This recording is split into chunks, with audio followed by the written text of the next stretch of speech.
Welcome to the deep dive. Imagine for a second that you wake up tomorrow morning and you have just been dropped onto a brand new planet, Oh, wow. Okay. right? And you have all your memories, your complex thoughts, your unique personality, your specific sense of humor is entirely intact. Okay, so I'm still me. You are totally you, but you have absolutely zero ability to communicate any of it. Like your mouth opens, but the sounds you make, they mean nothing to the people around you. That sounds terrifying, It honestly. really is. You are effectively locked completely inside your own head. And that profound, just terrifying vulnerability is what we're unpacking today. Yeah, it's a fascinating thought experiment. Right. And we're looking at a really fascinating source document for this. It's a foundational day one English learning lesson, and it's titled Foundation English Greetings and First Conversations. Which sounds pretty basic on the surface, right? Exactly. But our mission today isn't to review vocabulary or learn syntax. We're actually using this document to dissect the psychological blueprint of how human beings construct language. And human connection, really. Yes. From absolute zero. So, okay, let's unpack this. It is a phenomenal starting point, I think, because it completely strips away all your power. Right. I mean, we operate every single day taking for granted that our ability to speak is, our primary tool for interacting with reality. Oh, absolutely. And when you remove that tool, you are instantly vulnerable. You're reduced to this absolute beginner in the game of human connection. And what's brilliant is that this lesson plan recognizes that vulnerability immediately. Yeah, it really does. It doesn't treat the learner like a machine waiting for data input. It treats them like a frightened human being. Right. Because the very first thing that jumps out from the transcript of this lesson is what it deliberately avoids doing. Exactly. Like, it does not start with the alphabet. Yep. It does not start with verb conjugations. Yeah. Before it teaches a single word of syntax, it focuses entirely on your emotional state. Which is so crucial. The instructor literally starts by saying, "Hello, everyone. Welcome to Learn English. I am very happy to see you here." And then immediately, right after that, they follow it up with, "If you are a beginner, don't worry. You do not need perfect English." It's like a warm hug before you even open a textbook. It is. The text actually instructs the learner to relax and smile. It explicitly states that learning, just like 5 new sentences a day, is a massive success. Lowering the bar so you can actually step over it. Right. And then, crucially, it lays down this core philosophy: every mistake helps you learn. Yeah, that line is everything. When I read that, I couldn't help but picture laying the foundation of a house. Oh, I like that analogy. Because you cannot possibly start building the walls, the vocabulary, the grammar, until you've cleared the ground of weeds. Right, and here the weeds are anxiety. Anxiety and the total fear of looking foolish. Absolutely. And this reveals a deep, deep understanding of adult pedagogy. Meaning the specific science of how adults learn? Exactly, how grown adults acquire new skills compared to children. Because when toddlers learn a language, they just babble. Right. They don't care at all. They have zero self-consciousness. They don't care if they mispronounce a word because, well, they have no established ego to protect yet. That makes so much sense. But for adult learners, the biggest barrier to entry is rarely actual cognitive capacity. No, not at all. The primary barrier is the ego. It is the fear of imperfection. Because we hate sounding like we don't know what we're talking about. Exactly. Think about it from the perspective of an adult who is highly competent in their daily life. Right. You might be a manager or, an engineer or a parent who runs a complex household. You know exactly how to navigate complicated situations in your native tongue. You're the boss of your own life. Right. So to suddenly be stripped of that competence and reduced to making unfamiliar, clunky sounds, It's humiliating. it triggers a massive psychological defense mechanism. Right. The brain just rebels. Literally. The brain registers that sudden drop in status and competence as a literal threat. It creates cognitive dissonance. Like an alarm bell going off. Exactly. Your brain says, I am a smart, capable person, but I am currently sounding like a toddler. This feels unsafe. Let's stop doing this immediately. So the lesson has to act almost like a therapist before it can even act like a teacher. That's a great way to put it, yes. Yeah. By lowering the stakes to just 5 sentences a day, the lesson manages the cognitive load. the actual amount of info the brain has to process. Right. But more importantly, it manages the emotional load. It's reframing the entire experience before the first real English word is even spoken. Rebranding failure, essentially. Oh, I like that. Rebranding failure. Yeah, taking mistakes, which an adult usually views as a humiliation or like a sign of incompetence, and explicitly labeling them as the required tools for the job. Every mistake helps you learn. Right. It is building psychological resilience right out of the gate. Because without that resilience, an adult learner will simply quit the very first moment they stumble over a tricky pronunciation. They'll just retreat right back into the safety of their native language. Exactly. But, psychological safety only gets you so far, right? True. Eventually, you do have to open your mouth and assert yourself. Mm. So once the fear is managed, the very first building blocks provided in the lesson are greetings and self-introductions. The basics of identity. Yeah. The vocabulary moves into hello, hi, good morning, good afternoon, and then that standard call and response of how are you? Yeah. And I am fine, thank you. The absolute core mechanics of social interaction. Right. But what really caught my attention here is how specifically grounded these examples are. How do you mean? Like, the lesson avoids abstract floating sentences. It introduces very specific characters. Okay. Rahul, Priya, Riya, Aman. And it teaches the learner how to state their origin with real places. Delhi, Mumbai, Jaipur, Lucknow. It covers ages and basic roles. I am a student. I am a teacher. I am an engineer. Right. So this is highly contextualized situational learning. Because language does not exist in a vacuum. Exactly. It's not a mathematical formula to be memorized on a chalkboard. It is a social tool, and it's meant to be used. Right. So by deploying relatable names and real geographic locations from India, the lesson grounds these abstract phonetic concepts in a tangible, immediate reality for its target audience. It gives them something to hold on to. Yeah, it lowers the barrier to imagination. You aren't just memorizing sounds, you are imagining a real conversation with a real person from Mumbai. So what did this all mean? Imagine you are that adult learner we talked about earlier. You've landed on that alien planet. Locked in your head. You're locked in your head. When you finally learn to say, my name is Rahul, I'm from Delhi, I am an engineer, you are doing something so profound. It's massive. You aren't just reciting a textbook. You are asserting your existence. Yes. You are declaring who you are in this brand new linguistic world. You're constructing your identity from scratch in a space where, honestly, 5 minutes ago, you were a ghost.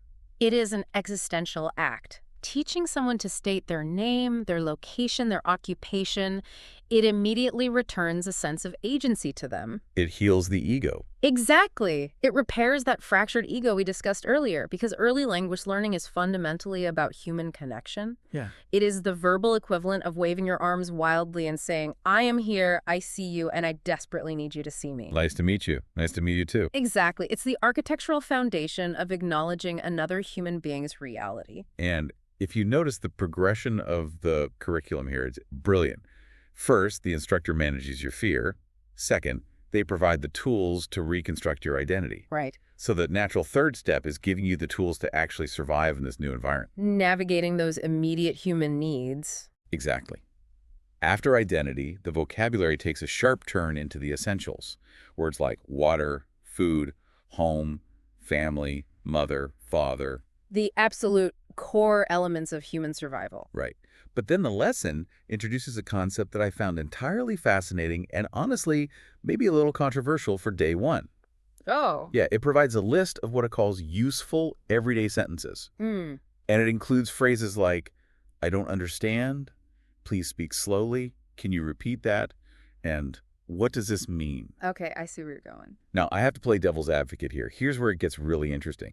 Isn't it counterintuitive to dedicate precious time on the very first day to teaching a beginner how to highlight their own ignorance? That's a fair question. Right. Like, shouldn't a day one lesson focus entirely on what they can say to build their confidence rather than teaching them how to fail? So that reaction makes total sense if you view learning as just accumulating facts. Okay. But teaching those specific phrases is arguably the most empowering thing you can do for a beginner. Yeah. What you were describing are phrases like, I don't understand, or can you repeat that, is what linguists actually refer to as meta-language. Meta-language. Meaning like language about language. Exactly. Like a conversational traffic cop. A traffic cop is a brilliant way to look at it, yes. Meta-language involves using words to negotiate the act of communication itself. Oh, I see. These functional phrases are the ultimate survival tools. Imagine you're the beginner. You have your 5 confident sentences perfectly memorized. Ready to go. You step out into the world, you confidently say, "Hello, my name is Priya," and the native speaker responds enthusiastically with just a massive paragraph of rapid-fire English. Oh, no. Right. What happens in your brain in that exact second? Pure panic. My heart rate spikes. I freeze. I probably nod like an idiot pretending I understand, and then I just look for the nearest exit and vow never to speak English in public again. Exactly. And biologically, that is your amygdala, the fear center of your brain, completely hijacking your nervous system. Flight response. Yes, you have lost control of the situation. Your body is flooding with cortisol. But if you possess the meta-language, if you know how to simply say, "Please speak slowly," you have a cognitive override. Oh, wow. You are no longer a passive victim being bombarded by a conversation you don't understand. You actually have the power to safely pause the interaction. You control the flow of information. It functions as an emergency brake. Yes. I can drive the car, but if it starts speeding out of control, I just pull the brake. What does this mean? Exactly. And the moment I say that, the other person slows down and the panic subsides. Keeps the learner safe inside the conversation rather than fleeing from it. It transitions the student from being a passive, overwhelmed listener into an active navigator of their own learning process. That is so empowering. It completely restores their authority, and the lesson cleverly reinforces this closed loop of safety by sprinkling in affirmative mantras right alongside those emergency brakes. Right, phrases like, I can do it, I will practice every day, and I want to improve my English. Exactly. So you have the tools to stop the interaction if you are overwhelmed, and you have the psychological mantras to encourage yourself to start the engine back up. It's beautifully designed. It really is. Yeah. But knowing the emergency phrases and the vocabulary is only half the battle. Because the source material eventually shifts from the psychology of learning to the brutal physical mechanics of how to actually study. Right, the transition from abstract theory into physical reality. Yeah. And this is where the real friction occurs. Oh, big time. The lesson hands down a very specific homework assignment. Sure does. It lists 10 foundational sentences. Things like, hello, good morning, how are you? I am fine, thank you. My name is, I am from, I am learning English. The core staples. Right. And it instructs the learner to practice these 10 sentences 5 times today. But then it drops this massive, uncomfortable directive. Record yourself speaking these sentences. Listen to your voice. Practice again tomorrow. Such a profoundly uncomfortable exercise for almost any human being. Universally uncomfortable. I mean, I don't care who you are or what language you speak natively. Hearing a playback of your own voice is deeply jarring. Oh, I hate it. Right. The resonance is wrong. The pitch is weird. You always sound wildly different than the version of yourself you hear inside your head. Always. Now, imagine taking that universal discomfort and multiplying it by the vulnerability of doing it in a language you started learning like 3 hours ago. It's brutal. You're going to be painfully aware of every stutter and mispronunciation. So why would a teacher subject a fragile day-one learner to that kind of auditory torture? Because fluency is not a mental puzzle to be solved. Okay. It is a physical mechanic to be trained. The lesson explicitly states at the end, remember, fluency comes with daily practice. It does not say fluency comes with silent reading or, passive listening. And that required practice must be physical. We often forget that speaking is a muscular activity. Meaning you are literally using muscles in your face and throat that have never moved in these specific combinations before. Exactly. Think about the motor cortex of the brain. When you read silently or when you listen to a native speaker, you are processing the language passively in the auditory and language centers. You're just absorbing. Right. You are recognizing patterns. But generating speech requires muscle memory. It requires training your vocal cords, your tongue, your lips, and your diaphragm to form shapes and push air in ways they have literally never done in your entire life. It's wild to think about. You are physically rewiring the neurological pathways in your motor cortex. So just thinking the English sentence clearly in your mind isn't enough. Not even close. It's like knowing the theory of how to do a backflip versus actually trying to throw your body backward. Yes, perfect analogy. You have to literally build the muscle to push the air out in the shape of an English phone. It is a trip to the gym, but for your mouth. A gym for your mouth, exactly. And by forcing the learner to record themselves and listen back, the lesson is accomplishing something brilliant and necessary. What's that? It builds a self-correcting feedback loop. Oh, I see. When you speak in real time, your brain often smooths over your own errors. It knows what you intended to say, so it tricks you into thinking you sounded just like the teacher. Oh, my brain definitely does that. Right. But when you play back the audio recording, that illusion is totally shattered. Your auditory cortex processes the sound objectively. You hear the undeniable gap between the target sound and your actual physical execution. And hearing that gap is where the actual learning happens. Precisely. You become your own secondary teacher. You hear the mistake. And because the lesson did the heavy lifting in the first 5 minutes to convince you that every mistake helps you learn, you don't spiral into shame. You're primed for it. Yeah, you just adjust your tongue, take a breath, and try again. You recalibrate the physical mechanism. You try it again. You record it again.